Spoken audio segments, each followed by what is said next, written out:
మనం ప్రతి పల్లెటూరులో కాంగ చెట్టు చూస్తూ ఉంటాం. నేను కూడా చిన్నప్పటి నుంచి చూస్తూ ఉన్నాను. కానీ ఇది అన్ని చెట్లలాగా మనకి ఆక్సిజన్ ఇస్తుంది, ఓకే.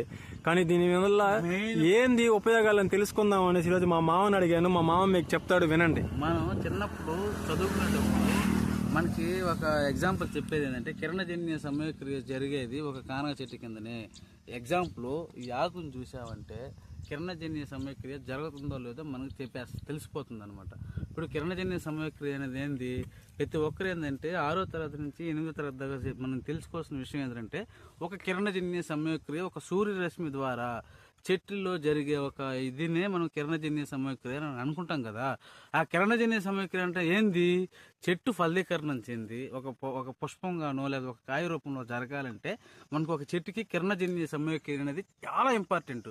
ఆ ఇంపార్టెంట్లో మనం ఎగ్జాంపుల్కి తీసుకున్న చెట్టే మనం కానగ చెట్టుగా అనుకుంటాం. ఇప్పుడు ఎగ్జాంపుల్ ఒక వేడిని మన ఒంట్లో వేడిని తగ్గించాలన్నా, మన బాడీలో పిత్తాశయంలో నుంచి పైత్యపసులు బయటికి రావాలన్నా ఒక కానగ చెట్టే ఉపయోగపడుతుంది.